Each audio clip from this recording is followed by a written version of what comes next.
Hi friends, ഇന്നത്തെ ക്ലാസ്സിൽ നമ്മൾ ഡിസ്കസ് ചെയ്യുന്നത് അക്കൗണ്ടിങ് ഫോർ അണ്ടർ റൈറ്റേഴ്സ് എന്നുള്ള ചാപ്റ്ററിൻ്റെ ഒരു അഡീഷണൽ ഇല്ലുസ്ട്രേഷനാണ്. ഇതിൽ മെയിനായിട്ടും അണ്ടർ റൈറ്റേഴ്സിൻ്റെ ലയബിലിറ്റി കാൽക്കുലേറ്റ് ചെയ്യുന്നതും അതേപോലെ അണ്ടർ റൈറ്ററും കമ്പനിയും തമ്മിലുള്ള ഫൈനൽ സെറ്റിൽമെൻറ്റ് എങ്ങനെ നടത്തണം എന്നുള്ളതിൻ്റെ ഒരു കാൽക്കുലേഷനും അഡീഷണലായിട്ട് കുറച്ച് ജേണൽ എൻട്രീസ് പാസ്സാക്കി എങ്ങനെ എൻട്രീസ് അണ്ടർ റൈറ്റിങ്ങുമായി ബന്ധപ്പെട്ട് ഷെയർസ് അലോട്ട് ചെയ്യുന്നതും അതിൻ്റെ കമ്മീഷൻ കിട്ടുന്നതുമായി ബന്ധപ്പെട്ട എൻട്രീസും കൂടെ എങ്ങനെ പാസ്സാക്കണമെന്ന് ഡിസ്കസ് ചെയ്യുന്ന ഒരു ഇല്ലുസ്ട്രേഷനാണിത്. Illustration number 7. അപ്പോൾ എങ്ങനെയാണ് വർക്കൗട്ട് ചെയ്യുന്നത്, എന്താണ് ക്വസ്റ്റ്യൻ പറയുന്നത് എന്നുള്ള കാര്യങ്ങൾ നമുക്ക് ഫസ്റ്റ് നോക്കാം. ഇല്ലുസ്ട്രേഷൻ 7 ആണ് ക്വസ്റ്റ്യൻ ഇങ്ങനെയാണ്. Libra Limited came up with an issue of 20 lakh equity shares of ₹10 each at par. Libra Limited എന്ന് പറയുന്നൊരു കമ്പനി ഇഷ്യൂ നടത്തുവാണ്.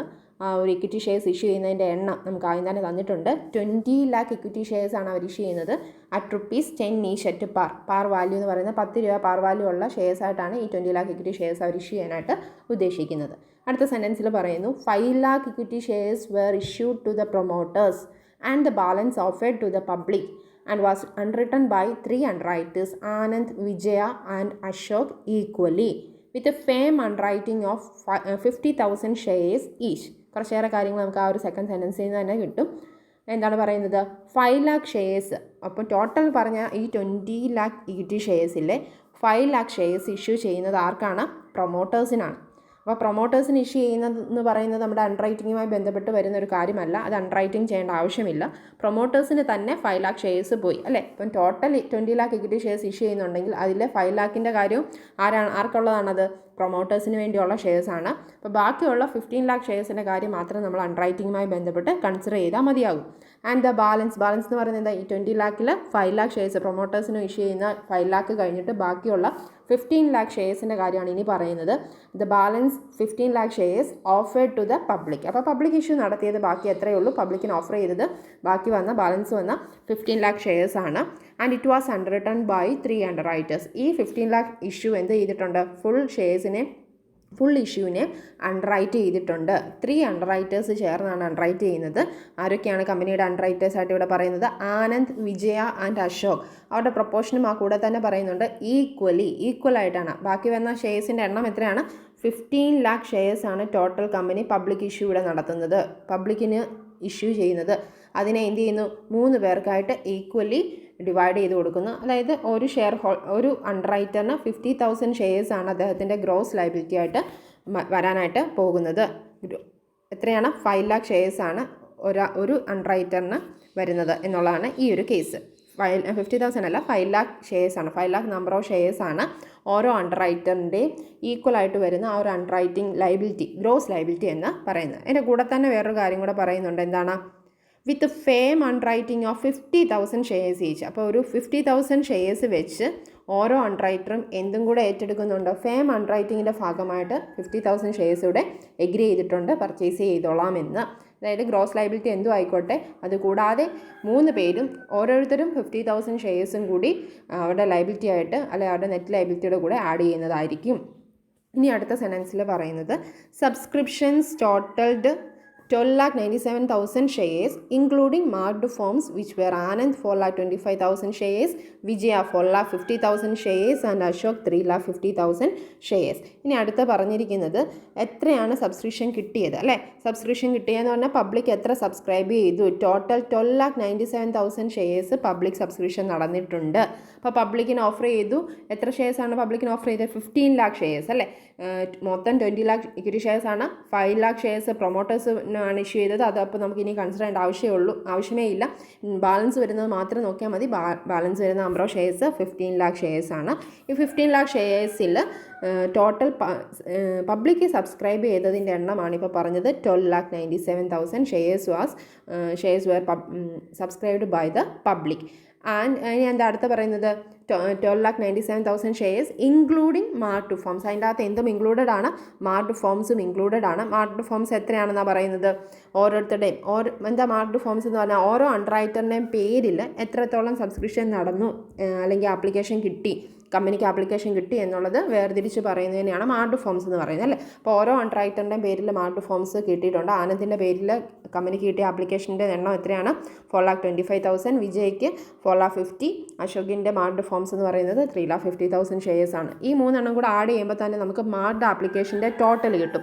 എത്രയാണ് ഇവിടെ മാർഡ് ആപ്ലിക്കേഷൻ്റെ ടോട്ടൽ എന്ന് പറയുന്നത്? ഈ മൂന്ന് ആനന്ദ്, വിജയ് ആൻഡ് അശോകിൻ്റെ 3 പേരുടെ മാർഡ് ഫോംസിൻ്റെ ടോട്ടൽ കാണുക. 12,25,000 എന്ന് കിട്ടും. 12,25,000 നമ്പറാണ്. 25,000 നമ്പർ ഓഫ് ഷെയർസ് ആണ് ടോട്ടൽ മാർഡ് ഫോംസ് എന്ന് അറിയാം. അപ്പോൾ അതിൻ്റെ തൊട്ട് മുകളിൽ നമ്മളോട് പറഞ്ഞ എന്താ? 12,97,000 ഷെയർസ് ആണ് പബ്ലിക് ടോട്ടൽ വാങ്ങിച്ചത്. 12,97,000 ഷെയർസ് ആണ് പബ്ലിക്ക് മൊത്തത്തിൽ സബ്സ്ക്രൈബ് ചെയ്തത്. പബ്ലിക്ക് മൊത്തത്തിൽ 12,97,000 വാങ്ങിച്ചെങ്കിൽ ഓരോ അണ്ടർറൈറ്ററിൻ്റെയും പേരിൽ 12,25,000 കിട്ടി എന്ന് പറഞ്ഞാൽ ബാക്കി എന്താണ് അർത്ഥം? അതായത് ടോട്ടൽ സബ്സ്ക്രിപ്ഷൻ നടന്ന 12,97,000 നിന്ന് മാർഡ് ഫോംസ് ആയിട്ട് വന്ന 12,25,000 മൈനസ് ചെയ്താൽ ബാക്കിയുള്ളത് എത്ര കിട്ടും? 72,000 എന്ന നമുക്ക് നമ്പർ കിട്ടും. 72,000 നമ്പർ ഓഫ് ഷെയർസ് അപ്പോൾ എന്താണ്? അൺമാർക്ഡ് ഫോംസ് ആണ്, അൺമാർക്ഡ് ആപ്ലിക്കേഷൻ ആണ്. എന്താ അൺമാർക്ഡ് ആപ്ലിക്കേഷൻ എന്ന് പറഞ്ഞാൽ പ്രത്യേകിച്ച് ഒരു അണ്ടർറൈറ്ററിൻ്റെ പേരിൽ കമ്പനിക്ക് കിട്ടിയ ആപ്ലിക്കേഷൻ അല്ല, പകരം കമ്പനിക്ക് തന്നെ ഡയറക്റ്റ്ലി കിട്ടിയ നമ്പർ ഓഫ് സബ്സ്ക്രിപ്ഷനാണ്, ഷെയർസിൻ്റെ എണ്ണമാണ് 72,000. ആപ്ലിക്കേഷൻ അതായത് ഈ ഇത്രയും നമ്പർ ഓഫ് ഷെയർസ് കൂടെ പബ്ലിക്ക് ഡയറക്റ്റ്ലി വാങ്ങിച്ചിട്ടുണ്ട് കമ്പനിയുടെ കയ്യിൽ നിന്ന്. ആര് ത്രൂ അല്ല, അൺറൈറ്റേഴ്സ് വഴിയല്ല. അതിനെയാണ് നമ്മൾ എന്തെന്ന് പറയുന്നത്? അൺമാർക്ഡ് ആപ്ലിക്കേഷൻ എന്ന് പറയുന്നത്. അപ്പോൾ മാർഡ് എന്ന് പറഞ്ഞാൽ അൺറൈറ്ററിൻ്റെ പേരിൽ വന്നതാണ്. അൺമാർക്ഡ് എന്ന് പറഞ്ഞാൽ കമ്പനിക്ക് ഡയറക്റ്റ്ലി കിട്ടിയതാണ്. എന്താണ്? അൺറൈറ്റേഴ്സ് വഴിയല്ല, ത്രൂ അൺറൈറ്റേഴ്സ് വഴിയല്ല അതിൻ്റെ ഒരു സബ്സ്ക്രിപ്ഷൻ നടന്നിരിക്കുന്നത്. അത്രയേ ഉള്ളൂ മീനിങ്. അപ്പോൾ ഇത്രയും കാര്യങ്ങളൂടെ നമുക്ക് ആ ഒരു ഫസ്റ്റ് പാരഗ്രാഫിൽ നിന്ന് ടോട്ടൽ മെയിനായിട്ടുള്ള കുറച്ച് കാര്യങ്ങൾ ഏറെ പറഞ്ഞിട്ടുണ്ട്. ഇതൊക്കെയാണ് നമുക്ക് പ്രോബ്ലം വർക്കൗട്ട് ചെയ്യുന്നതുമായിട്ട് ബന്ധപ്പെട്ട് മെയിനായിട്ട് വേണ്ട കുറച്ചേറെ കാര്യങ്ങൾ. ഇത്രയും കാര്യങ്ങൾ ഒന്നും കൂടെ വായിച്ച് കൃത്യമായിട്ട് മനസ്സിലാക്കുക. ഇനി നമുക്ക് അടുത്ത ഒരു പാരഗ്രാഫിൽ പറയുന്നത് എന്താണെന്ന് നോക്കാം. The underwriters had applied for the number of shares covered by firm underwriting. അതായത് ഇവിടെയുള്ള 3 അണ്ടർറൈറ്റേഴ്സ് അവർ എന്ത് ചെയ്തു? അവർ ഫേം അണ്ടർറൈറ്റിങ്ങിൻ്റെ ഭാഗമായിട്ട് അവർ അപ്ലൈ ചെയ്ത എത്ര നമ്പർ ഓഫ് ഷെയർസ് ആണോ അതിന് വേണ്ട ആപ്ലിക്കേഷനും കാര്യങ്ങളും ഒക്കെ കൊടുത്തു. The underwriters had applied for അവർ അപ്ലൈ ചെയ്തു. പബ്ലിക് എങ്ങനെയാണോ വാങ്ങുന്നത് അതേ ടൈംസിൽ പബ്ലിക് എത്ര രൂപയാണോ ആപ്ലിക്കേഷൻ കൊടുക്കുന്നത് അതേ രീതിയിൽ തന്നെ ഇവരും എന്ത് ചെയ്തു? ഈ 3 അണ്ടർറൈറ്റേഴ്സും ഫേം അണ്ടർറൈറ്റിങ്ങിൻ്റെ ഭാഗമായിട്ട് കവർ ചെയ്തിരിക്കുന്ന ഷെയർസ് എത്രയാണ്? ഫേം അണ്ടർറൈറ്റിംഗ് ഓൾറെഡി പറഞ്ഞാണ് 50,000 ഷെയർസ് വെച്ചാണ് ഓരോരുത്തരും വാങ്ങുന്നതെന്ന് അല്ലേ. ഈ 50,000 ഷെയർസിന് വേണ്ട ആപ്ലിക്കേഷനൊക്കെ അപ്പോൾ ആരും കൊടുത്തു എന്നാണ് പറയുന്നത്? അൺറൈറ്റേഴ്സും ചെയ്തു എന്നാണ് പറയുന്നത്. The amounts payable on application and allotment were, ഇനി പറയാണ് ബാക്കി ഡീറ്റെയിലൂടെ. ആപ്ലിക്കേഷനും അലോട്ട്മെൻറ്റുമായിട്ട് ബന്ധപ്പെട്ട് എത്ര രൂപ വെച്ചാണ് കളക്ട് ചെയ്യേണ്ടത്? ആപ്ലിക്കേഷൻ മണി 2.5 പെർ ഷെയറും അലോട്ട്മെൻറ്റ് മണി 2 പെർ ഷെയറുമാണ് എന്നുള്ള ഡീറ്റെയിൽ നമുക്ക് തൊട്ട് താഴെയായിട്ട് തന്നിട്ടുണ്ട്. Then agreed commission was 2.5%. ഈ എഗ്രീഡ് കമ്മീഷൻ അൺറൈറ്ററിന് കൊടുക്കുന്ന കമ്മീഷൻ എന്ന് പറയുന്നത് അവർ ടോട്ടൽ എത്ര ഷെയർസ് ഏറ്റെടുക്കാമെന്ന് ഓൾറെഡി അൺറൈറ്റിങ്ങുമായി ബന്ധപ്പെട്ട് എഗ്രി ചെയ്തിട്ടുണ്ടോ? എത്ര നമ്പർ ഓഫ് ഷെയർസ് ഏറ്റെടുക്കാമെന്ന് പറഞ്ഞത് 15 ലാഖാണ് 3 പേരൂടെ ടേക്ക് ഓവർ ചെയ്യുന്നത്. അതായത് ഒരാൾ 5 ലാഖ് ഷെയർസ് വെച്ചാണ് ടേക്ക് ഓവർ ചെയ്യുന്നത്. ഈ 5 ലാഖിൻ്റെ ഇഷ്യൂ പ്രൈസ് എത്രയാണ്? 5 ലാഖ് നമ്പർ ഓഫ് ഷെയർസ് ആണ് ഒരാളുടെ ഗ്രോസ് ലയബിലിറ്റി ആയിട്ട് ഏറ്റെടുക്കാമെന്ന് പറഞ്ഞത് 10 രൂപയുടെ ഷെയറാണ്. അതുകൊണ്ട് തന്നെ ഇഷ്യൂ പ്രൈസ് ഇൻറ്റു 10 ചെയ്യുമ്പോൾ കിട്ടുന്ന 50 ലാഖാണ്. പിന്നെന്താ പറയുന്നത്? അതിൻ്റെ റേറ്റ് ഓഫ് കമ്മീഷൻ്റെ റേറ്റ് എത്രയാണ്? 2.5% ആണ്. അപ്പോൾ ഈ 2.5% ഇഷ്യൂ പ്രൈസിനെ കാൽക്കുലേറ്റ് ചെയ്താൽ എന്ത് കിട്ടും? ഓരോ അൺറൈറ്ററിന് കൊടുക്കേണ്ട കമ്മീഷൻ എത്രയാണ് എന്നുള്ളത് നമുക്ക് കറക്റ്റായിട്ട് കാൽക്കുലേറ്റ് ചെയ്യാനായിട്ട് പറ്റും. അപ്പോൾ 5 ലാഖ് ഇൻറ്റു 10 ഇൻറ്റു 2.5% കാണുമ്പോൾ എത്ര കിട്ടും? 1,25,000 ആണ് അൺറൈറ്റിങ്ങിൻ്റെ കമ്മീഷൻ. അൺറൈറ്റർ ഓരോരുത്തർക്കും കൊടുക്കേണ്ട കമ്മീഷൻ 1,25,000 ആണെന്ന് ഇവിടെ എല്ലാം ഈക്വൽ ആണല്ലോ, അതുകൊണ്ടാണ് 1,25,000 ആണ് 1,25,000 റുപ്പീസാണ് അൺറൈറ്ററിന് കൊടുക്കേണ്ട കമ്മീഷൻ എന്ന് നമുക്ക് കിട്ടും, ഒരാൾക്ക് കൊടുക്കേണ്ട കമ്മീഷൻ. അപ്പോൾ ഇത്രയും കാര്യങ്ങളാണ് ഇവിടെ പറഞ്ഞിരിക്കുന്നത്. അപ്പോൾ ഇതിനെ ബേസ് ചെയ്ത് നമുക്ക് എന്തൊക്കെ കാര്യങ്ങളാണ് വർക്കൗട്ട് ചെയ്യാനായിട്ട് പറഞ്ഞിരിക്കുന്നത്? ക്വസ്റ്റ്യനിൽ ബാക്കി കണ്ടുപിടിക്കാനായിട്ട് പറഞ്ഞിരിക്കുന്ന കാര്യങ്ങളാണ് അടുത്ത പാരഗ്രാഫിൽ കൊടുത്തിരിക്കുന്നത്. Determine the liability of each underwriter. Number of ഷെയർസിൽ ഓരോ അൺറൈറ്ററിനും എത്ര ലയബിലിറ്റി വരുമെന്നുള്ളൊരു സ്റ്റേറ്റ്മെൻറ്റാണ് നമ്മൾ ആദ്യം പ്രിപ്പയർ ചെയ്ത് ആ number of liability of each അൺറൈറ്ററാണ് നെറ്റ് ലയബിലിറ്റി എന്നൊക്കെ പറഞ്ഞ് നമ്മൾ കാൽക്കുലേറ്റ് ചെയ്യുന്ന ആ ഒരു ലയബിലിറ്റിയുടെ എണ്ണത്തിലോട്ട് എത്തുക എന്നുള്ളതാണ്. എത്ര നമ്പർ ഓഫ് ഷെയർസാണ് ഇൻക്ലൂഡിങ് ഫേം അൺറൈറ്റിംഗ് ഉൾപ്പെടെ ഓരോ അൺറൈറ്ററും ഏറ്റെടുക്കേണ്ടി വരുന്നത് നമ്മൾ കാൽക്കുലേറ്റ് ചെയ്യണം. അതിനുവേണ്ട സ്റ്റേറ്റ്മെൻറ്റും കാൽക്കുലേഷനുമാണ് ഇതുവരെ നമ്മൾ പ്രിപ്പയർ ചെയ്ത് പഠിച്ചുകൊണ്ടിരുന്നത്. അത് തന്നെയാണ് ഇവിടെയും ചെയ്യേണ്ടത്. അടുത്തൊരു കാര്യം കൂടെ കാൽക്കുലേറ്റ് ചെയ്യാനായിട്ടുള്ള compute the amount payable or receivable in the books of company relating to underwriting. അൺറൈറ്റിങ്ങുമായി ബന്ധപ്പെട്ട് കമ്പനിക്ക് അവരുടെ ബുക്കിൽ ഓരോ അൺറൈറ്റേഴ്സിനും എത്ര എമൗണ്ട് കൊടുക്കാനുണ്ട്, അല്ലെങ്കിൽ ആ ഒരു അൺറൈറ്ററിൻ്റെ കയ്യിൽ നിന്ന് ഇങ്ങോട്ട് കിട്ടാനുണ്ട്. എമൗണ്ട് പേബിൾ, കമ്പനിക്ക് എത്ര എമൗണ്ട് കൊടുക്കാനുണ്ട്, ഒരു അൺറൈറ്ററിൻ്റെ പേരിൽ എത്ര കൊടുക്കാനുണ്ട്. എമൗണ്ട് റിസീവബിൾ എന്ന് പറഞ്ഞാൽ എന്താ, ഒരു അൺറൈറ്റർ ഇങ്ങോട്ട് ഇനി എത്ര ബാക്കി സെറ്റിൽമെൻറ്റിൻ്റെ ഫൈനൽ സെറ്റിൽമെൻറ്റിൻ്റെ ഭാഗമായിട്ട് തരാനുണ്ട്. ഈ ഒരു എമൗണ്ട് കാണിക്കുന്ന ഒരു കാൽക്കുലേഷനും കൂടി ചെയ്യാനായിട്ടാണ് നമ്മളോട് രണ്ടാമത് പറഞ്ഞിരിക്കുന്നത്. ഇനി അടുത്ത എന്താ ലാസ്റ്റ് പറയുന്നത്, പാസ് ജേണൽ എൻട്രീസ്. നമുക്ക് ഇതിൻ്റെ അകത്ത് എന്തും കൂടെ പാസ് ചെയ്യാനുണ്ട്, പ്രീവിയസ് ഇല്ലുസ്ട്രേഷനിലൊക്കെ ചെയ്തതുപോലെ ജേണൽ എൻട്രീസ് കൂടെ പാസ്സാക്കാനുണ്ട്. അപ്പോൾ ഇവിടെ പ്രത്യേകം പറയുന്നുണ്ട് 3 കാര്യങ്ങൾക്കുള്ള ജേണൽ എൻട്രീസ് മിനിമം പാസ്സാക്കിയിരിക്കണം. ഫസ്റ്റ് വൺ എന്താ, allotment of shares to underwriters. അൺറൈറ്റേഴ്സിന് എത്ര ഷെയർസ് അലോട്ട് ചെയ്യുന്നുണ്ടോ ആ ഒരു ആപ്ലിക്കേഷൻ അലോട്ട്മെൻറ്റുമായി ബന്ധപ്പെട്ട എൻട്രീസ് നമ്മൾ പാസ്സാക്കിയിരിക്കണം. അടുത്ത എന്താണ്, the commission due to each of them. ഓരോരുത്തർക്കും എത്ര കമ്മീഷൻ കിട്ടുന്നു എന്നതിൻ്റെ എൻട്രി, അൺറൈറ്റിംഗ് കമ്മീഷൻ കൊടുക്കുന്നതിൻ്റെ എൻട്രി പാസ്സാക്കണം. Last net cash paid or received. എന്താ net cash paid or received, നമ്മൾ ഈ ബി എന്ന് പറയുന്ന അല്ലെങ്കിൽ സെക്കൻഡ് പോയിൻ്റായിട്ട് ഒരു കാര്യം കണ്ടുപിടിക്കാൻ പറഞ്ഞില്ലേ, എത്ര എമൗണ്ട് കൊടുക്കാനുണ്ട് അല്ലെങ്കിൽ എത്ര എമൗണ്ട് കിട്ടാനുണ്ട് ഫൈനൽ സെറ്റിൽമെൻറ്റിൻ്റെ ഭാഗമായിട്ടെന്ന്. അത് തന്നെയാണ് ഇവിടെ ചെയ്യേണ്ടത്. അതിൻ്റെ എൻട്രിയും കൂടെ പാസ്സാക്കുക. The net cash paid or received. Net cash amount അങ്ങോട്ട് കൊടുക്കാനാണോ അല്ലെങ്കിൽ അവിടെ നിന്ന് ഇങ്ങോട്ട് കിട്ടാൻ അൺറൈറ്ററിൻ്റെ കയ്യിൽ നിന്ന് കമ്പനിക്ക് കിട്ടാനാണോ എന്നുള്ള ഫൈനൽ സെറ്റിൽമെൻറ്റിൻ്റെ ഒരു എൻട്രിയും കൂടെ ലാസ്റ്റ് പാസ്സാക്കുക എന്നാണ് പറഞ്ഞിരിക്കുന്നത്. അപ്പോൾ മിനിമം ഇത്രയും എൻട്രീസ് കൂടെ പാസ്സാക്കിയാണ് ഈ ഒരു ക്വസ്റ്റ്യൻ്റെ ആൻസർ സൊല്യൂഷൻ കംപ്ലീറ്റ് ചെയ്യേണ്ടത്.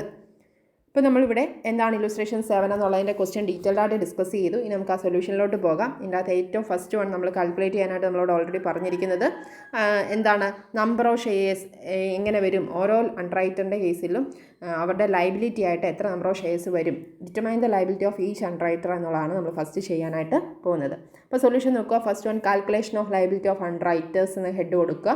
3 എമൗണ്ടോളം മിനിമം കൊടുക്കുക, വേണമെങ്കിൽ ടോട്ടൽ എന്നുള്ള ഒരു കോളം കൂടെ നിങ്ങൾക്ക് കൊടുക്കാവുന്നതാണ്. കാൽക്കുലേഷൻ കറക്റ്റായിട്ട് പോകുന്നുണ്ടോ എന്നറിയാൻ വേണ്ടി. ഇതിൻ്റെ അവിടെ ആനന്ദ് വിജയ് അശോക് എന്നുള്ള പേര് കൊടുത്തിട്ടുണ്ട്. അതിന് താഴെ അവർ റുപ്പീസ് എന്ന് കൊടുത്തിട്ടുണ്ട്. അത് പ്രിൻറ്റ് മിസ്റ്റേക്കാണ്. നമുക്ക് റുപ്പീസിലല്ല നമ്മൾ കാൽക്കുലേറ്റ് ചെയ്യുന്നത്. എന്താണ്, നമ്പർ ഓഫ് ഷെയർസ്, ഷെയറിൻ്റെ എണ്ണത്തിനെ ബേസ് ചെയ്താണ് നമ്മൾ ലൈബിലിറ്റി പറയുന്നത്. അതുകൊണ്ട് റുപ്പീസ് അല്ലാതെ അതിൻ്റെ ബ്രാക്കറ്റിൽ നമ്പർ ഓഫ് ഷെയർസ് എന്നാക്കാനായിട്ട് ശ്രദ്ധിച്ചാൽ മതി. ഓക്കെ, അപ്പോൾ ഇതിനൊരു കോളം ആനന്ദിനും വിജയ്ക്കും അശോകിനും ഓരോ കോളം കൊടുത്തു. വേണമെങ്കിൽ ലാസ്റ്റ് ഒരു കോളം നിങ്ങൾക്ക് ടോട്ടൽ എന്നുള്ള ഒരു കോളം കൂടെ കൊടുക്കാവുന്നതാണ്.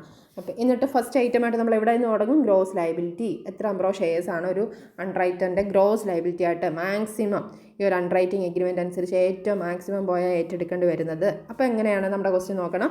ടോട്ടൽ നമ്മൾ 20 lakh ഇക്വിറ്റി ഷെയർസ് എന്നൊക്കെ ആദ്യം പറഞ്ഞെങ്കിലും അതിൽ 5 lakh ഇക്വിറ്റി ഷെയർസ് പ്രൊമോട്ടേഴ്സിനുള്ളതാണെന്ന് ഓൾറെഡി പറഞ്ഞു. അപ്പോൾ ബാക്കി വരുന്ന 15 lakh ഷെയർസ് മാത്രമാണ് ആരുടെ, ഈ 3 പേരുടെയും കൂടെ ഗ്രോസ് ലൈബിലിറ്റി ആയിട്ട് വരുന്നത്. അപ്പോൾ ടോട്ടൽ എന്നുള്ള കോളത്തിൽ 15 lakh വരും. ഈക്വലി അവർക്ക് ഡിസ്ട്രിബ്യൂട്ട് ചെയ്യുക എന്ന് പറയുമ്പോൾ ആനന്ദ് വിജയ അശോക് എന്ന് പറയുന്ന 3 അണ്ടർറൈറ്റേഴ്സും എത്ര നമ്പർ ഓഫ് ഷെയർസ് വെച്ച് ഏറ്റെടുക്കേണ്ടി വരും, മാക്സിമം 5 lakh ഇക്വിറ്റി ഷെയർസ് വെച്ച് ടേക്ക് ഓവർ ചെയ്യേണ്ടതായിട്ട് വരും.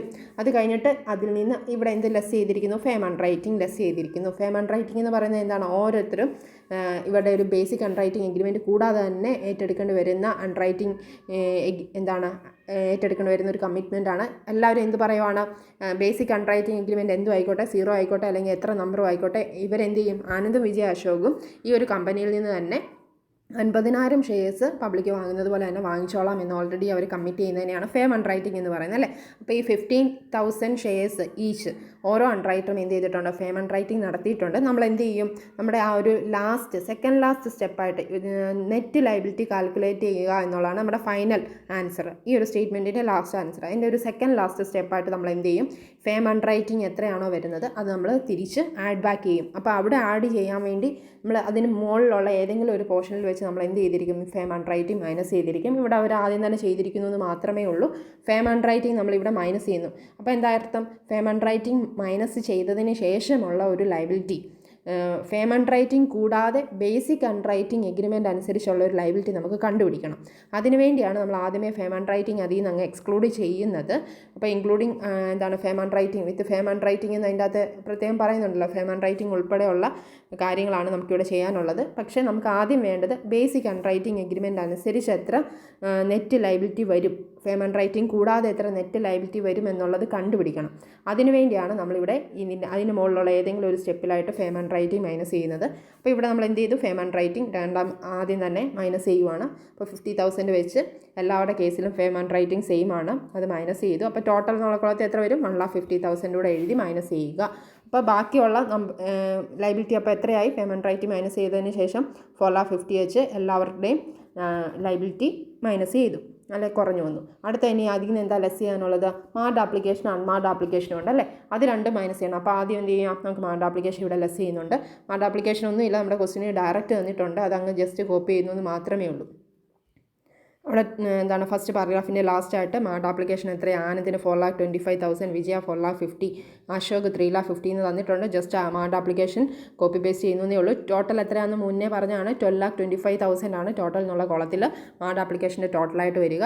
അപ്പോൾ ഈ പറയുന്ന 13,50,000 ഷെയർസിൽ നിന്ന് 12,25,000 ഷെയർസ് മൈനസ് ചെയ്യുമ്പോൾ ബാക്കിയുള്ളത് അൺമാർഡ് ആപ്ലിക്കേഷൻ ആണെന്ന് കിട്ടും. അൺമാർഡ് ആപ്ലിക്കേഷനായിട്ട് വരുന്നത് എത്രയാണ്? ഈ ഒരു ആപ്ലിക്കേഷൻ ബാക്കിയുള്ളത് ഇതൊരു മൈനസ് ചെയ്യുന്ന ആ ഒരു ഒറ്റ പോയിന്റിൽ തന്നെ. അപ്പോൾ ഈ ഒരു പോയിന്റ് ഒന്ന് ശ്രദ്ധിക്കുക. നമ്മളിപ്പോൾ എന്ത് ചെയ്തു? ഗ്രോസ് ലൈബിലിറ്റി 50,000 ഈച്ച് വന്നു. അതിൽ നിന്ന് firm and writing 5 lakh each gross liability വന്നു. അതിൽ നിന്ന് ഫേം ആൻഡ് റൈറ്റിംഗ് 50,000 നമ്മൾ എല്ലാവരിൽ നിന്ന് മൈനസ് ചെയ്തു. എല്ലാവരുടേതും ലൈബിലിറ്റി ഇപ്പോൾ എത്രയായി? 4,50,000 ആയിട്ട് കുറഞ്ഞു. ഇനി നമ്മൾ ചെയ്ത എന്താ? മാർഡ് ആപ്ലിക്കേഷൻ അവരുടെ ഓരോരുത്തരുടെയും പേര് കിട്ടിയത് നമ്മൾ മൈനസ് ചെയ്തു. ആ ഒരൊറ്റ പോയിന്റിൽ തന്നെ ഈ വിജയ എന്ന് പറയുന്ന സെക്കൻഡ് അൺറൈറ്ററിൻ്റെ കേസിലെ ലൈബിലിറ്റി എന്തായിട്ട് മാറുവാണ്? 0 ആയിട്ട് മാറുവാണ്. കാരണം എന്താ? തൊട്ട് മേളിലോട്ട് നോക്കിയാൽ അറിയാം, വിജയുടെ കേസിൽ 5 lakh ആണ് അദ്ദേഹത്തിൻ്റെ maximum gross liability. Firm and writing ആദ്യം തന്നെ മൈനസ് ചെയ്യാതെ ഏറ്റവും ലാസ്റ്റ് എന്ത് ചെയ്താൽ മതി? തിരിച്ച് ആഡ് ചെയ്താൽ മതി. അതുകൊണ്ട് അത് കുറച്ചപ്പോൾ തന്നെ അദ്ദേഹത്തിൻ്റെ ലൈബിലിറ്റി എത്രയായി? 4,50,000 ആയി. അദ്ദേഹത്തിൻ്റെ മാർഡ് ആപ്ലിക്കേഷൻ എത്ര കിട്ടി? അത്രയും തന്നെ ആപ്ലിക്കേഷൻ അദ്ദേഹത്തിൻ്റെ പേരിൽ തന്നെ കമ്പനിക്ക് വന്നിട്ടുണ്ട്. പിന്നെ അദ്ദേഹം ഫർദർ എന്തെങ്കിലും ബേസിക് അൺറൈറ്റിംഗ് എഗ്രിമെൻ്റ് അനുസരിച്ച് അദ്ദേഹത്തിന് എന്തെങ്കിലും ലൈബിലിറ്റി ഉണ്ടോ? ഒരു ലൈബിലിറ്റി ഇല്ല. അദ്ദേഹത്തിൻ്റെ ലൈബിലിറ്റി അവിടെ തന്നെ 0 ആയിട്ട് മാറുവാണ്. അപ്പോൾ അതൊന്ന് ശ്രദ്ധിച്ചോണം. അങ്ങനെ 0 ആവുന്നതൊക്കെ ബ്ലാങ്ക് ആയിട്ട് തന്നെ ബാക്കിയിട്ട് പോയാൽ മതിയാകും. ലാസ്റ്റ് ഫേം ആൻഡ് റൈറ്റിംഗ് മാത്രം തിരിച്ച് അവർക്ക് ആഡ് ചെയ്ത് കൊടുത്താൽ മതി. അപ്പോൾ എന്ത് ചെയ്തു? ബാക്കി എല്ലാവരുടെ കേസിലും മാർഡ് ആപ്ലിക്കേഷൻ കുറയ്ക്കുമ്പോൾ എന്ത് വരുന്നുണ്ട്? ബാക്കി ലൈബിലിറ്റി ബാലൻസ് കിട്ടുന്നുണ്ട്. ആനന്ദിൻ്റെ കേസിൽ എത്രയായി ലൈബിലിറ്റി? 25,000 ഷെയർസ് ആയി ലൈബിലിറ്റി. അശോകിൻ്റെ കേസിൽ അത് 1 lakh ആയി. ഇനി നമ്മൾ എന്താ ചെയ്യാൻ പോകുന്നത്? അൺമാർഡ് ആപ്ലിക്കേഷൻ കുറയ്ക്കാൻ പോവാണ്. അൺമാർഡ് ആപ്ലിക്കേഷൻ ടോട്ടൽ എത്രയാണ് ഉള്ളത്? 12,97,000 ആണ് ടോട്ടൽ സബ്സ്ക്രിപ്ഷൻ കിട്ടിയത്. മാർഡ് ആപ്ലിക്കേഷൻ്റെ ടോട്ടൽ 12,25,000 ആയിരുന്നു. അത് മൈനസ് ചെയ്തപ്പോൾ ബാക്കി വരുന്ന 72,000 ആണ് നമ്മുടെ ടോട്ടൽ. അൺമാർഡ് ആപ്ലിക്കേഷൻ്റെ ടോട്ടൽ 72,000 ആണ്. ഈ അൺമാർഡ് ആപ്ലിക്കേഷനും ഗ്രോസ് ലൈബിലിറ്റി എല്ലാം ഈക്വൽ അല്ലേ? അപ്പോൾ അതേ റേഷ്യോയിൽ ഈക്വൽ എന്നുള്ള റേഷ്യോയിൽ തന്നെ നമ്മൾ എന്ത് ചെയ്താൽ മതി? അൺമാർഡ് ആപ്ലിക്കേഷനെ ഇവിടെ ഡിവൈഡ് ചെയ്യേണ്ട ആവശ്യമുള്ളൂ. അപ്പോൾ 72,000നെ ഈക്വലായിട്ട് ഡിവൈഡ് ചെയ്യണം. 3 പേർ കൂടെ ഡിവൈഡ് ചെയ്യണമെന്ന് ചോദിച്ചാൽ നോർമലി ഇവിടെ വിജയ്ക്ക് ഒരു എമൗണ്ട് ഉണ്ടായിരുന്നുവെങ്കിൽ നമ്മൾ ഈക്വലി ഡിവൈഡ് ചെയ്തേനെ. പക്ഷേ ഇവിടെ എന്താണ്? വിജയുടേത് ഓൾറെഡി 0 ആയതുകൊണ്ട് അദ്ദേഹത്തിന് ഇനിയും എന്ത് ചെയ്യേണ്ട ആവശ്യമൊന്നുമില്ല. ആ ഒരു ലൈബിലിറ്റി കുറച്ച് കൊടുക്കേണ്ടതായിട്ടുള്ള ആവശ്യം വരുന്നില്ല. ഇപ്പോൾ തന്നെ അദ്ദേഹത്തിൻ്റെത് എന്തായി? 0 ആയി.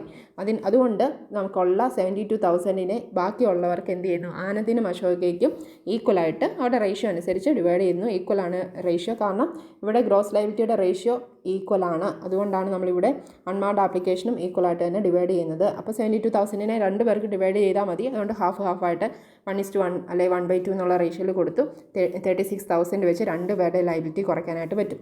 അത്രയും ലൈബിലിറ്റി കുറച്ചപ്പോൾ എന്ത് സംഭവിച്ചു? ആനന്ദിൻ്റെ ലൈബിലിറ്റി എന്ന് പറയുന്നത് ഇപ്പോൾ എത്രയായി? 11,000ഉം അശോകിൻ്റെ കേസിൽ 64,000ഉമായി. ഇനി ചെയ്യേണ്ടത് 11,000 എന്ന് പറയുന്നത് ഇവിടെ വരുന്നത് ഒരു കാര്യം കൂടെ ശ്രദ്ധിക്കുക. ഈ 11,000 എന്ന് പറയുന്നത് ലൈബിലിറ്റി മൈനസ് ഫിഗറായിട്ടാണ് ഇവിടെ വരുന്നത്. കാരണം ഓൾറെഡി അൺമാർഡ് ആപ്ലിക്കേഷൻ 25,000 അൺമാർഡ് ആപ്ലിക്കേഷൻ അഡ്ജസ്റ്റ് ചെയ്യുന്നതിന് മുന്നേ തന്നെ അദ്ദേഹത്തിൻ്റെ ലൈബിലിറ്റി ആനന്ദിൻ്റെ കേസിൽ എത്രയുള്ളായിരുന്നു? 25,000 ആയിരുന്നു ഉള്ളത്. പക്ഷേ അൺമാർഡ് ആപ്ലിക്കേഷൻ്റെയും കൂടെ ക്രെഡിറ്റ് വന്നപ്പോൾ അൺമാർഡ് ആപ്ലിക്കേഷനും കൂടെ അദ്ദേഹത്തിൻ്റെ അക്കൗണ്ടിൽ നിന്ന് ലൈബിലിറ്റിയിൽ നിന്ന് അഡ്ജസ്റ്റ് ചെയ്തത് എത്രയാണ്? 36,000 ആണ് മൈനസ് ചെയ്തത്. അതുകൊണ്ട് ഈ ഒരു ഫിഗർ 25,000 മൈനസ് 36,000 എന്നുള്ളത് ശരിക്കും ഇവിടെ നമുക്ക് കിട്ടുന്നത് 11,000 മൈനസ് ഫിഗറാണ്. അത് ഇവിടെ പ്രിൻറ്റിംഗ് മിസ്റ്റേക്കാണ്. ഈ 11,000 എന്ന് പറയുന്നത് മേളിലൊരു മൈനസ് എന്താണ് ബ്രാക്കറ്റിൽ വരുന്ന ഒരു ഐറ്റമാണ്. മേളിലും ബ്രാക്കറ്റ് ഇട്ട് വരേണ്ടതാണ്. 11,000 മൈനസ് വരുന്നത് കൊണ്ട് 11,000 അർത്ഥം എന്താ? ഇപ്പോൾ ആനന്ദ് എക്സസ് ആയിട്ടാണ് ഒരു 11,000 ഷെയർസും കൂടെ എന്താണ് അദ്ദേഹത്തിൻ്റെ ലൈബിലിറ്റിയിൽ വന്നിരിക്കുന്നത്. അപ്പോൾ ടോട്ടൽ എല്ലാ ഷെയർസും ഒരുപോലെയല്ല എല്ലാവർക്കും ഡിസ്ട്രിബ്യൂട്ട് ചെയ്യാനായിട്ട് പറ്റും. എക്സസ് ആർക്കും കൊടുക്കാനായിട്ടില്ലല്ലോ. അതുകൊണ്ട് 11,000 ഓൾറെഡി ആനന്ദ് എടുക്കുന്നു എന്ന് പറഞ്ഞാൽ അതിൻ്റെ ബെനിഫിറ്റ് ആർക്ക് കിട്ടും? ഓൾറെഡി ഉള്ള ബാക്കി എക്സിസ്റ്റിംഗ് അൺറൈറ്റേഴ്സിന് കിട്ടും. അപ്പോൾ ഈ ഒരു ആനന്ദിൻ്റെ അക്കൗണ്ടിൽ വന്ന ഈ ഒരു സർപ്ലസ്, ആനന്ദിൻ്റെ അക്കൗണ്ടിൽ വന്ന ഈ ഒരു മൈനസ് ഫിഗർ അല്ലെങ്കിൽ ആ വിത്തിൻ ബ്രാക്കറ്റ്സിൽ വന്ന ഫിഗറിനെ നമുക്ക് സർപ്ലസ് എന്ന് പറയാം. അപ്പോൾ ആനന്ദിൻ്റെ അക്കൗണ്ടിൽ എന്തായി? ലൈബിലിറ്റി എന്ന് പറയുന്നത് സർപ്ലസ് ആയി അല്ലേ? ലൈബിലിറ്റി കൂടുതലായി. അപ്പോൾ ആ ലൈബിലിറ്റി 11,000ൻ്റെ സർപ്ലസ് ഉണ്ടെങ്കിൽ അത് എന്ത് ചെയ്യാം? ബാക്കിയുള്ള എക്സിസ്റ്റിംഗ് അണ്ടർ റൈറ്റേഴ്സിന് ഷെയർ ചെയ്യാനായിട്ട് പറ്റും. ബാക്കി എക്സിസ്റ്റിംഗ് അണ്ടർ റൈറ്റേഴ്സ് 2 പേർക്കാണ് ഷെയർ ചെയ്യേണ്ടത് നോർമലി. പക്ഷേ വിജയ്ക്ക് ഓൾറെഡി 0 അല്ലേ, അപ്പോൾ പിന്നെ അദ്ദേഹത്തിൻ്റെ ലയബിലിറ്റി ഇനി കുറച്ച് കൊടുക്കേണ്ട ആവശ്യമൊന്നുമില്ല. അതുകൊണ്ട് ഈ 11,000 ഡയറക്റ്റ്ലി ആറിലേക്ക് പോകും.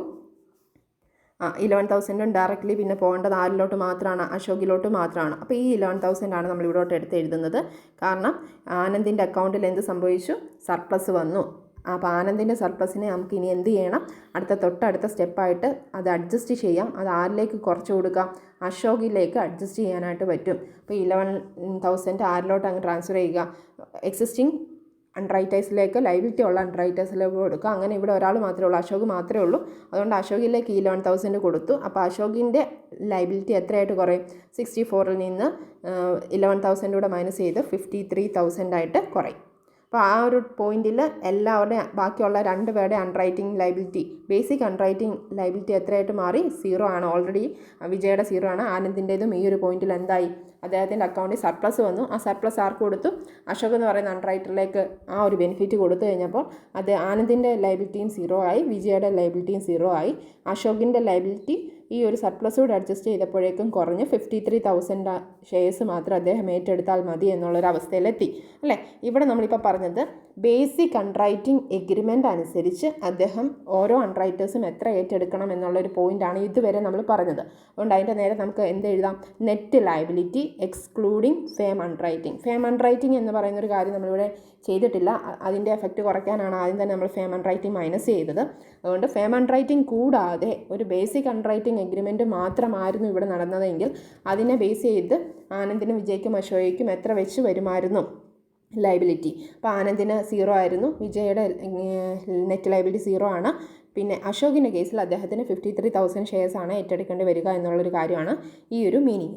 ഇനി നമ്മൾ എന്ത് ചെയ്യണം, നമ്മുടെ last net liability firm under writing ഉൾപ്പെടെ എത്ര വരുമെന്നുള്ളതാണ് ലാസ്റ്റ് സ്റ്റെപ്പായിട്ട് കാണേണ്ടത്. അപ്പോൾ നമ്മൾ ലാസ്റ്റ് ചെയ്താൽ ഗ്രോസ് ലൈബിലിറ്റി അല്ല, ഇത് നെറ്റ് ലൈബിലിറ്റി എന്നുള്ളതാണ്, പ്രിൻറ്റിംഗ് മിസ്റ്റേക്ക് ആണ് അതും. ഗ്രോസ് ലൈബിലിറ്റി എന്നുള്ളത് എന്താക്കുക, നെറ്റ് ലൈബിലിറ്റി ആക്കുക. അപ്പോൾ നെറ്റ് ലൈബിലിറ്റി നമ്മുടെ ഫൈനൽ ടോട്ടൽ നെറ്റ് ലൈബിലിറ്റി കാണാൻ വേണ്ടി നമ്മൾ എന്ത് ചെയ്യണം, നമ്മുടെ ലാസ്റ്റ് സ്റ്റെപ്പിലോട്ട് എത്തി. അപ്പോൾ ആ ഒരു സ്റ്റേജിൽ നമ്മൾ എന്ത് ചെയ്യണം, നമ്മുടെ ഫേം അണ്ടർ റൈറ്റിങ്ങിൻ്റെ ഷെയർസ് എത്രയാണോ അത് ഓരോരുത്തർക്കും തിരിച്ച് ആഡ് ചെയ്ത് കൊടുക്കണം, ആഡ് ബാക്ക് ചെയ്യണം. അപ്പോൾ ആനന്ദും വിജയ് അശോകും എല്ലാവരും ഒരേപോലെയാണ് ഫേം അണ്ടർ റൈറ്റിംഗ് ഇവിടെ ഏറ്റെടുത്തിരിക്കുന്നത് അല്ലേ. അതുകൊണ്ട് 50,000 വെച്ച് എല്ലാവർക്കും അവരുടെ ലൈബിലിറ്റിയുടെ കൂടെ ആഡ് ചെയ്യുക. അപ്പോൾ ആനന്ദിന് നേരത്തെ ബേസിക് അണ്ടർ റൈറ്റിംഗ് എഗ്രിമെൻറ്റ് വെച്ച് 0 ആണ്. പക്ഷേ ഫേം അണ്ടർ റൈറ്റിങ്ങിൻ്റെ ഭാഗമായിട്ട് 50,000 എഗ്രി ചെയ്തതുകൊണ്ട് അദ്ദേഹം എന്ത് ചെയ്യണം, അദ്ദേഹം 50,000 ഏറ്റെടുക്കേണ്ടി വരും. അതേ അവസ്ഥയാണ് വിജയ്ക്കും ബേസിക് അണ്ടർ റൈറ്റിംഗ് എഗ്രിമെൻറ്റ് അനുസരിച്ച് 0 ആണ്. പക്ഷേ ഫേം അണ്ടർ റൈറ്റിങ്ങിൻ്റെ ഭാഗമായിട്ട് 50,000 ഏറ്റെടുത്തേ മതിയാകൂ. അതുകൊണ്ട് അദ്ദേഹത്തിൻ്റെ ടോട്ടൽ നെറ്റ് ലൈബിലിറ്റി 50,000 ആയിട്ട് മാറുന്നു. ഇത് നമ്പർ ഓഫ് ഷെയർസാണ്. അശോകിൻ്റെ കേസിലോ അദ്ദേഹത്തിൻ്റെ കേസിലോ ബേസിക് അണ്ടർ റൈറ്റിംഗ് എഗ്രിമെൻറ്റ് അനുസരിച്ച് അദ്ദേഹം 53,000 ഷെയർസ് ഏറ്റെടുക്കണം. അതുകൊണ്ട് അദ്ദേഹത്തിൻ്റെ ലൈബിലിറ്റി തീരുമോ, ഇല്ല. ഫേം അണ്ടർ റൈറ്റിങ്ങിൻ്റെ ഭാഗമായിട്ടുള്ളത് എന്തായാലും ഏറ്റെടുത്തേ പറ്റൂ. അതോടെ ചേർത്ത് 1,03,000 ഷെയർസ് ആരും ഏറ്റെടുക്കേണ്ടി വരും, അശോക് ടേക്ക് ഓവർ ചെയ്യേണ്ടതായിട്ട് വരും. ഇതാണ് liability of underwriters calculate ചെയ്യുന്നതുമായിട്ട് ബന്ധപ്പെട്ടുള്ള സ്റ്റേറ്റ്മെൻറ്റ്. ഈ സ്റ്റേറ്റ്മെൻറ്റിൻ്റെ ഭാഗമായിട്ട് ഫേം അണ്ടർ റൈറ്റിംഗ് ഉൾപ്പെടെ എത്രയാണ് നെറ്റ് ലൈബിലിറ്റി വരുന്നത് എന്നുള്ളൊരു കാര്യം നമുക്ക് കാൽക്കുലേറ്റ് ചെയ്തെടുക്കാനായിട്ട് പറ്റും. ഗ്രോസ് അല്ല, നെറ്റ് ലൈബിലിറ്റി ഓരോ അണ്ടർ റൈറ്ററിൻ്റെയും കേസിൽ എത്ര വരുമോ എന്നുള്ളതാണ് നമ്മളിവിടെ പറഞ്ഞത്. ഇനി നമുക്ക് അടുത്ത സ്റ്റെപ്പായിട്ട് ചെയ്യാനുള്ള എന്താ, രണ്ടാമത്തെ കേസിൽ നമുക്ക് ചെയ്യാൻ നമ്മളോട് പറഞ്ഞിരിക്കുന്നത് കമ്പനിയുടെ കയ്യിൽ നിന്ന് അണ്ടർ റൈറ്ററിന് എന്തെങ്കിലും എമൗണ്ട് കിട്ടാനുണ്ടോ, അല്ലെങ്കിൽ അണ്ടർ റൈറ്റർ കമ്പനിക്ക് എന്തെങ്കിലും എമൗണ്ട് കൊടുക്കാനുണ്ടോ എന്നത് കണ്ടുപിടിക്കാനായിട്ട് ഒരു സ്റ്റേറ്റ്മെൻറ്റൂടെ പ്രിപ്പയർ ചെയ്യേണ്ട ആവശ്യമുണ്ട്. രണ്ടാമത്തെ ഒരു കാൽക്കുലേഷൻ ചെയ്യാൻ നമ്മളോട് ഓൾറെഡി പറഞ്ഞിരിക്കുന്നത് ഇങ്ങനെയാണ്, calculation of amount payable and or received. എത്ര എമൗണ്ട് ആണ് കൊടുക്കാനുള്ളത്, amount paid by the company to underwriter. Company അണ്ടർ റൈറ്ററിന് എത്ര എമൗണ്ട് കൊടുക്കാനുണ്ട്, അല്ലെങ്കിൽ amount received by the company from underwriter. കമ്പനിക്ക് അണ്ടർ റൈറ്ററിൻ്റെ കയ്യിൽ നിന്ന് എത്ര എമൗണ്ട് കിട്ടാനുണ്ട് എന്നത് കണ്ടുപിടിക്കാൻ നമ്മൾ പോവാണ്. അതിൻ്റെ ഒരു സ്റ്റേറ്റ്മെൻ്റ് ആണ് വരയ്ക്കുന്നത്.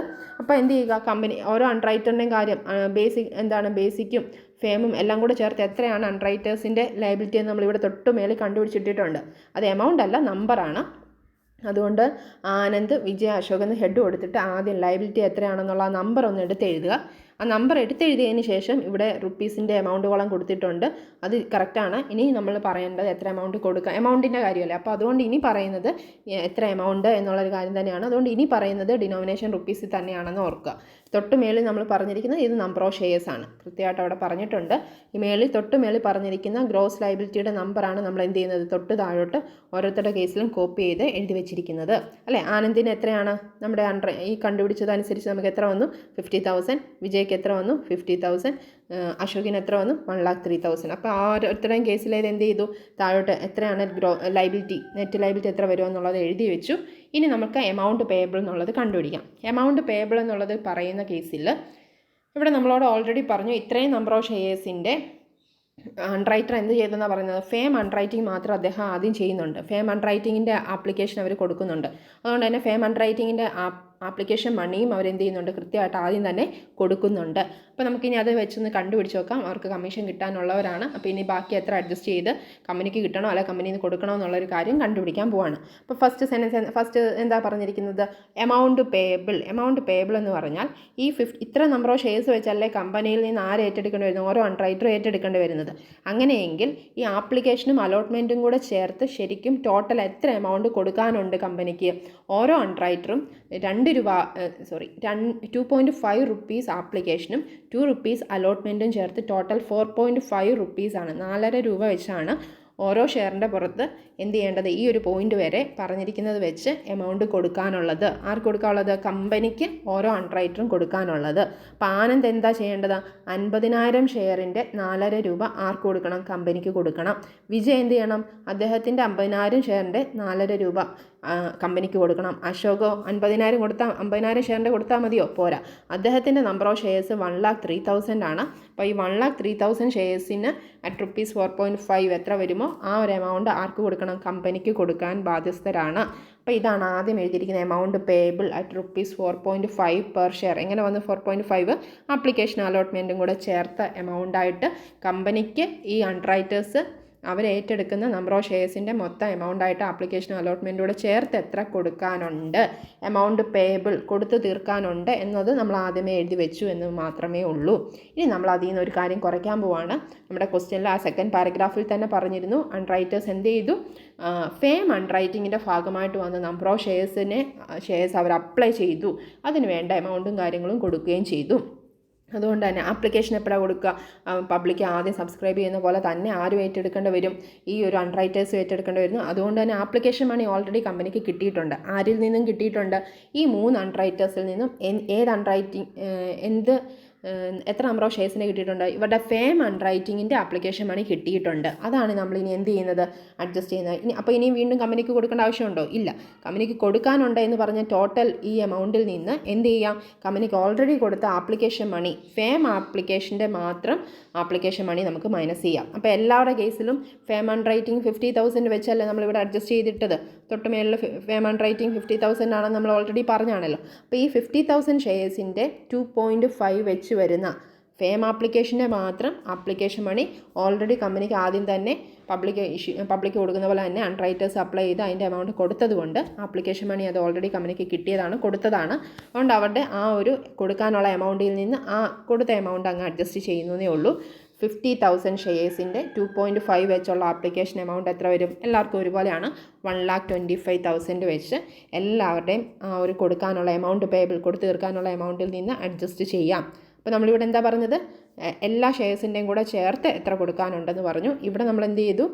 ഫേം ആപ്ലിക്കേഷൻ്റെ മാത്രം ഫേം ആപ്ലിക്കേഷൻ അല്ലെ ഫേം ആപ്ലിക്കേഷൻ്റെ വഴിയായിട്ട് നമ്മൾ വാങ്ങിക്കുന്ന അൺറൈറ്റർ വാങ്ങിച്ച ഷെയറിൻ്റെ ആപ്ലിക്കേഷൻ മണി മാത്രം നമ്മളിവിടെ കൊടുത്തതായിട്ട് അഡ്ജസ്റ്റ് ചെയ്തു. ഇനി ബാക്കി എത്ര കൊടുക്കാനുണ്ട്? ബാലൻസ് പേയബിൾ ജസ്റ്റ് മൈനസ് ചെയ്താൽ മതി.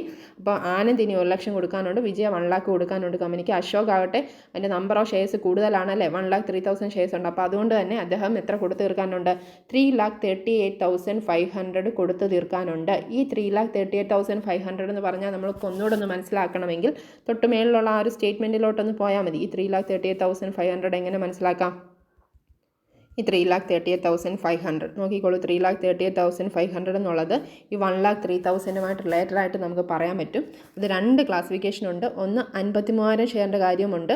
അതായത് ബേസിക് അൺറൈറ്റിംഗ് എഗ്രിമെൻറ്റ് അനുസരിച്ചുള്ള ഒരു 53,000 ഷെയറിൻ്റെ കാര്യമുണ്ട്. ഫേം അൺറൈറ്റിങ്ങിൻ്റെ ഭാഗമായിട്ടുള്ള ഒരു 50,000 ഷെയറിൻ്റെ കാര്യമുണ്ട് അല്ലേ.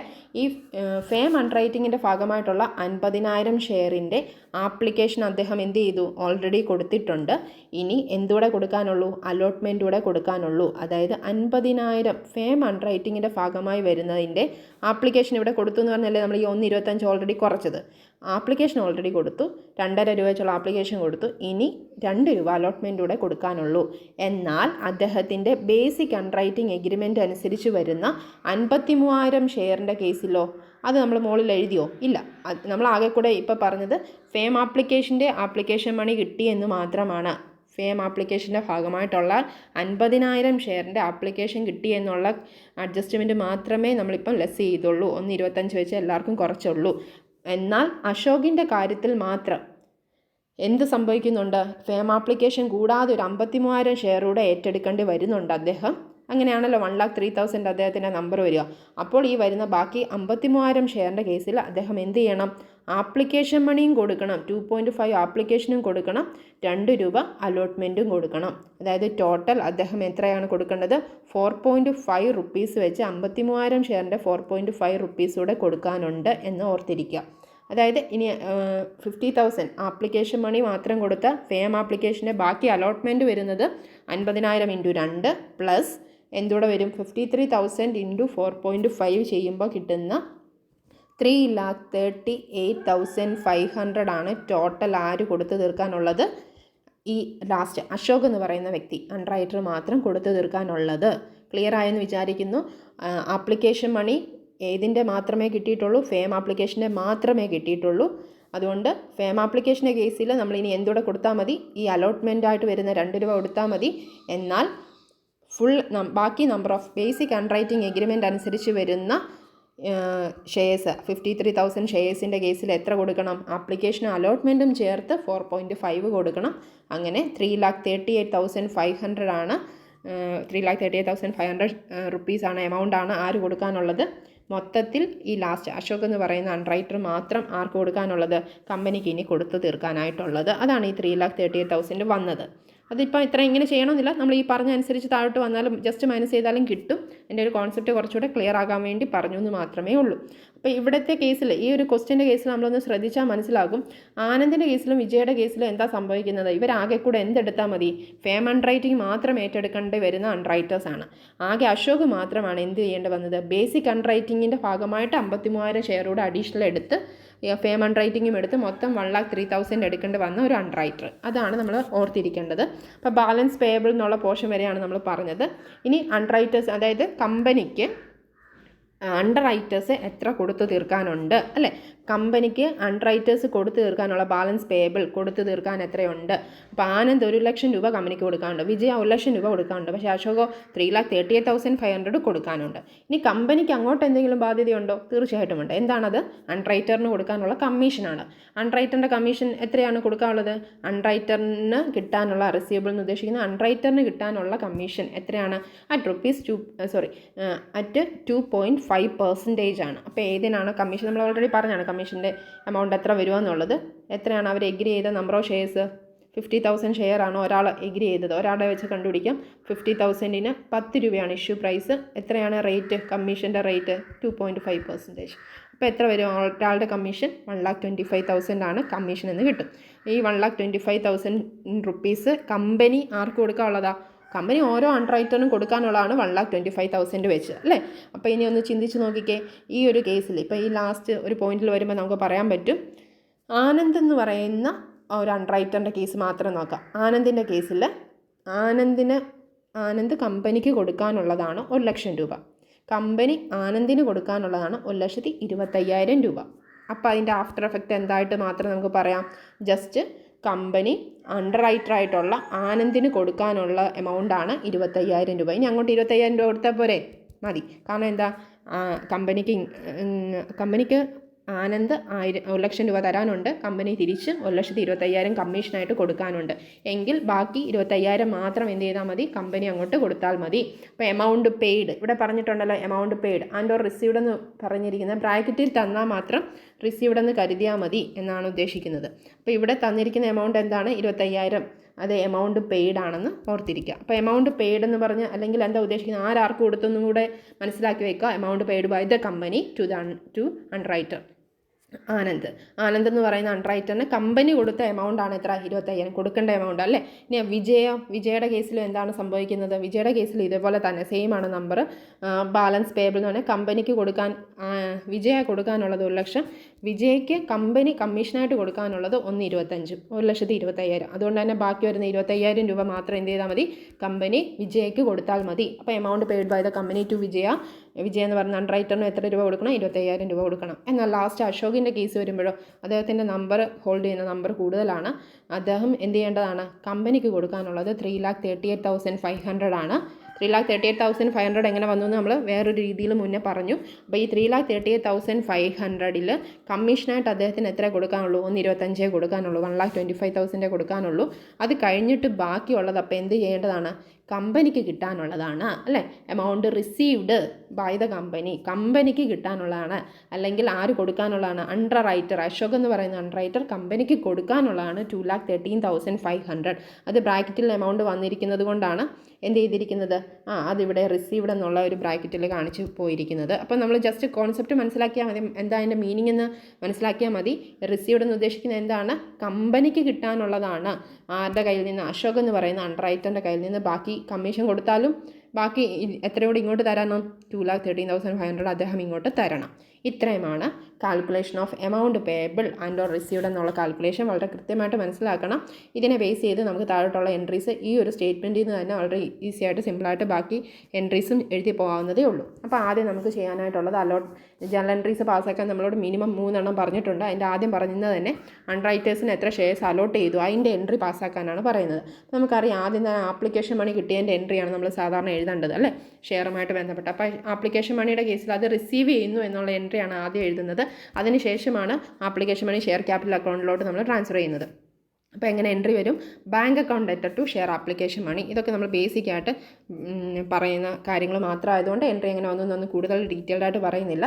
ആപ്ലിക്കേഷൻ മണി റിസീവ് ചെയ്യുന്നതിൻ്റെ എൻട്രിയാണിത്. അതായത് എമൗണ്ട് കിട്ടി, കമ്പനിയെ സംബന്ധിച്ച് എമൗണ്ട് കിട്ടി, ബാങ്കിൽ എമൗണ്ട് വന്നു, എത്രയാണ്? അതുകൊണ്ട് bank account debtor to share application. എത്ര നമ്പർ ഓഫ് ഷെയർസിനാണ് ആപ്ലിക്കേഷൻ മണി കിട്ടിയത്? 50,000 ഷെയർസ് വെച്ച് 3 അണ്ടർറൈറ്റേഴ്സിൻ്റെയും കൂടെ ചേർത്ത് 1,50,000 ഷെയർസിനാണ്. അതെൻ്റെ നരേഷനിൽ തന്നെ കൃത്യമായിട്ട് പറയുന്നുണ്ട്. 1,50,000 ഉള്ള 50,000 ഷെയർസിന് ആപ്ലിക്കേഷൻ മണി മാത്രം 2.5 വെച്ച് എത്ര കിട്ടി? 3,75,000 റുപ്പീസ് കിട്ടി എന്നുള്ളതാണ് ഫസ്റ്റ് ആപ്ലിക്കേഷൻ മണി റിസീവ്ഡ് എന്ന് പറയുന്നതിൻ്റെ എൻട്രി എഴുതിയിരിക്കുന്നത്. ഇനി അടുത്ത എന്താ? നോർമൽ കേസിൽ നമ്മൾ ഈ ആപ്ലിക്കേഷൻ കിട്ടിയത് നമ്മൾ എങ്ങോട്ട് മാറ്റും? ഷെയർ ക്യാപിറ്റലിലോട്ടാണ് മാറ്റേണ്ടത്. ഇവിടെ 2 എൻട്രി ഒരുമിച്ച് എഴുതിയിരിക്കുന്നത് കൊണ്ടാണ് ഇങ്ങനെ എമൗണ്ട് വന്നിരിക്കുന്നത്. വേണമെങ്കിൽ നമുക്ക് ഇതിൻ്റെ മാത്രം ഫസ്റ്റ് എഴുതിയ എൻട്രിയുടെ മാത്രം എങ്ങോട്ട് മാറ്റാം? ഷെയർ ക്യാപിറ്റലിലോട്ട് മാറ്റാം. അങ്ങനെ മാറ്റുവാണെങ്കിൽ എങ്ങനെ വരും? Share application account debtor to share capital account 3,75,000 എന്ന് വേണമെങ്കിൽ എൻട്രി ചെയ്താൽ കണ്ടില്ല, ഇവിടെ ഒരു 3,75,000 വന്നിരിക്കുന്നത്. ഈ 3,75,000 മാത്രം എൻട്രി, അത് ഷെയർ ക്യാപിറ്റലിലോട്ട് ആ 3,75,000 മാത്രം മാറ്റുന്ന എൻട്രി വേണമെങ്കിൽ എഴുതാം. അതിനുശേഷം ഈ ബാക്കിയുള്ള എൻട്രി എഴുതിയാലും മതി, വേണമെങ്കിൽ കമ്പൈൻഡ് ആയിട്ടും എഴുതാം. ഇനി അടുത്ത രണ്ടാമത്തെ എൻട്രിയിൽ എന്താ ഉദ്ദേശിക്കുന്നതെന്ന് വെച്ചാൽ ആപ്ലിക്കേഷൻ്റെ മാത്രമാണല്ലോ നമ്മളിപ്പോൾ പറഞ്ഞത്. ഇനി അലോട്ട്മെൻറ്റിൻ്റെ കാര്യമാണ് അടുത്തത് പറയുന്നത്. അപ്പോൾ ആനന്ദിൻ്റെ കയ്യിൽ നിന്ന്, വിജയുടെ കയ്യിൽ നിന്ന്, അശോകിൻ്റെ കയ്യിൽ നിന്ന് എത്ര വെച്ച് ബാക്കി കിട്ടാനുണ്ട്, അലോട്ട്മെൻറ്റായിട്ട് കിട്ടാനുണ്ട്? എത്രയാണ് കിട്ടാനുള്ളത്? ഇവിടെ കിടപ്പുണ്ട്. അതിങ്ങോട്ട് ജസ്റ്റ് ഒന്ന് കോപ്പി ചെയ്താൽ മതി. കാരണം ബാലൻസ് പേയബിൾ, ബാക്കി ഇനി അലോട്ട്മെൻറ്റായിട്ട് എത്ര കിട്ടാനുണ്ടെന്ന് നമ്മളിവിടെ കണ്ടുപിടിച്ചല്ലോ. അതേ കാര്യം അവിടെ പറഞ്ഞ കാൽക്കുലേഷൻ ഒന്ന് ഓർത്തിരിക്കുക. അത് തന്നെയാണ് ഇവിടോട്ട് എടുത്ത് എഴുതിയിരിക്കുന്നത്. ആനന്ദിൻ്റെ കയ്യിൽ നിന്ന് എത്ര കിട്ടാനുണ്ട്? 1,00,000. വിജയുടെ കയ്യിൽ നിന്ന് ഇനി എത്ര കിട്ടാനുണ്ട്? 1,00,000. ഈ 1,00,000 കിട്ടാനുണ്ടെന്ന് പറയുന്നത് എന്ത് കാര്യമാണ്? ബാക്കി കിട്ടാനുള്ള അലോട്ട്മെൻ്റ് ആണ്. അപ്പോൾ ഈ അലോട്ട്മെൻറ്റ് കിട്ടുന്നതിൻ്റെ എൻട്രിയാണ് ഇവിടെ എഴുതുന്നത്. അലോട്ട്മെൻറ്റ് കിട്ടാനുണ്ടെന്നുള്ള എൻട്രിയാണ് ഇവിടെ എഴുതുന്നത്. അലോട്ട്മെൻറ്റ് ഓരോരുത്തരുടെ കയ്യിൽ നിന്ന് എത്രയാണ് കിട്ടാനുള്ളത്? അപ്പോൾ ആനന്ദിൻ്റെ കയ്യിൽ നിന്ന് എത്രയാണ്? 1,00,000. വിജയുടെ കയ്യിൽ നിന്ന് എത്രയാണ്? 1,00,000. അശോകിൻ്റെ കയ്യിൽ നിന്നോ? 3,38,500. അത് വന്നത് ഓൾറെഡി പറഞ്ഞല്ലോ. 50,000 ഫേം ആപ്ലിക്കേഷൻ്റെ കേസ് ഇനി അലോട്ട്മെൻറ്റൂടെ കിട്ടാനുള്ളൂ. അപ്പോൾ 50,000 × 2 1,00,000 വരും. ഇനി അടുത്ത ടോട്ടൽ ഷെയർസ് ആയിട്ട് വരുന്ന ബേസിക് അണ്ടർറൈറ്റിംഗ് എഗ്രിമെൻറ്റ് അനുസരിച്ച് വരുന്ന 53,000 ഷെയറിൻ്റെ കേസിൽ എത്രയാണ് വരുന്നത്? 53,000 × മൊത്തം എമൗണ്ട്, ആപ്ലിക്കേഷൻ അലോട്ട്മെൻറ്റ് എല്ലാം കൂടെ ചേർത്തുള്ള 4.5, 53,000 × 4.5 വരും. ചെയ്യുമ്പോൾ കിട്ടുന്ന 2,38,500 വരും. അപ്പോൾ ഈ 2,38,500ഉം 1,00,000 കൂടെ ചേർത്ത് ഈ ഇതിൻ്റെ 2 ക്ലാസിഫിക്കേഷനാണ് ഓൾറെഡി പറഞ്ഞതാണ് മുന്നേ തന്നെ. ആ സമയത്ത് പറഞ്ഞാണ് എങ്ങനെയാണ് ഈ എമൗണ്ട് വന്നതെന്ന്. ആ 2 കൂടെ ചേർത്തുള്ള 38,500 1 lakh കൂടെ ചേർത്തുള്ള 3,38,500 ആണ് ആർക്ക് വരുന്നത്, അശോകിൻ്റെ കേസിൽ വരുന്നത്. അതിൻ്റെ എൻട്രിയാണ് ഇവിടെ പാസ്സാക്കിയിരിക്കുന്നത്. ആ എൻട്രി വരുമ്പോൾ എങ്ങനെ വരും, Anand account debtor 1 lakh, Vijay account debtor 1 lakh, Ashok account debtor 3,38,500 to share application account. എത്ര വരും, അതിൻ്റെ മാത്രം 3 എണ്ണം കൂടി ടോട്ടൽ ചെയ്ത് വേണമെങ്കിൽ എഴുതാം, 5,38,500 എന്ന് എഴുതാം. എന്നിട്ട് ഇവിടെ എന്താണ് ചെയ്തിരിക്കുന്നതെന്ന് മനസ്സിലായല്ലോ, ഷെയർ ആപ്ലിക്കേഷനും കൂടെ ഈ എൻട്രിയുടെ കൂടെ അങ്ങ് ചേർത്തുന്നേ ഉള്ളൂ. അങ്ങനെയാണ് 9,13,500 വന്നത്. ഇല്ലെങ്കിൽ നിങ്ങൾക്ക് എന്ത് ചെയ്യായിരുന്നു, ഈ 3 എണ്ണം മാത്രം ഇങ്ങോട്ട് മാറ്റുന്ന ഷെയർ ആപ്ലിക്കേഷനിലോട്ട് മാറ്റുന്ന എൻട്രി വേണമെങ്കിലും എഴുതാം. അങ്ങനെ നിങ്ങൾക്ക് ഈ ഒരു സെക്കൻഡ് എൻട്രിയെ 2 എണ്ണമായിട്ട് സ്പ്ലിറ്റ് ചെയ്തു എഴുതാം, അല്ലെങ്കിൽ ഒരുമിച്ച് വേണമെങ്കിൽ എഴുതാം. കൂട്ടത്തിൽ കറക്റ്റായിട്ട് അതിൻ്റെ ഒരു നരേഷനോട് എഴുതി പോയാൽ മതി. ഇനി അടുത്ത എൻട്രി നമ്മളോട് എന്തിൻ്റെയാ, അപ്പോൾ നമ്മളോട് ആദ്യം ആവശ്യപ്പെട്ടത് അൺറൈറ്റേഴ്സിന് ഷെയർസ് അലോട്ട് ചെയ്യുന്നതിൻ്റെ എൻട്രി എഴുതാൻ പറഞ്ഞു. നമ്മളത് കൃത്യമായിട്ട് ഈ 2 എൻട്രി കൊണ്ട് അതിൻ്റെ കാര്യം കംപ്ലീറ്റ് ചെയ്തു. ഇനി നമുക്ക് ചെയ്യാനായിട്ടുള്ളത് അൺറൈറ്റിംഗ് കമ്മീഷൻ കൊടുക്കുന്നതിൻ്റെ എൻട്രി എഴുതാനാണ് പറഞ്ഞത്. കമ്മീഷൻ്റെ എൻട്രി അറിയാലോ, അൺറൈറ്റിംഗ് കമ്മീഷൻ അക്കൗണ്ട് ഡെറ്റർ ടു ഓരോരുത്തർക്കും എത്ര വെച്ചാണ് ഡ്യൂ ആവുന്നത് എന്നുള്ളത് എഴുതുന്ന എൻട്രിയാണ്. അൺറൈറ്റിംഗ് കമ്മീഷൻ ഓരോരുത്തർക്കും ആനന്ദിന് എത്ര കൊടുക്കാനുണ്ട്, 1,25,000. നമ്മളിവിടെ പറഞ്ഞിട്ടുണ്ട് അൺറൈറ്റിംഗ് കമ്മീഷൻ്റെ കാര്യം, ഓൾറെഡി അതിൻ്റെ കാൽക്കുലേഷൻ എല്ലാം പറഞ്ഞാണ്. 1,25,000 വെച്ചാണ് എല്ലാവർക്കും കൊടുക്കുന്നത്. അപ്പോൾ 3 പേർക്കും 1,25,000 വെച്ച് അലോട്ട് ചെയ്യുമ്പോൾ ടോട്ടൽ എത്ര വന്നു, 3,75,000 ആണ് അൺറൈറ്റിംഗ് കമ്മീഷനായിട്ട് വരുന്നത്. അപ്പോൾ അതും എഴുതി അതിനുള്ള എൻട്രി എഴുതി. Underwriting commission account at to Anand, Vijay and Ashok. Amount of underwriting commission ഓരോരുത്തർക്കും കൊടുക്കുന്നത് എങ്ങനെയാണ്, 5 lakh ഷെയർസ് വെച്ച് ഓരോരുത്തരും ഏറ്റെടുക്കുന്നു. അതിൻ്റെ ഇഷ്യൂ പ്രൈസ് കാണണമെന്നുണ്ടെങ്കിൽ ഇൻറ്റു 10 ചെയ്യണം, അപ്പോൾ 50 lakh കിട്ടും.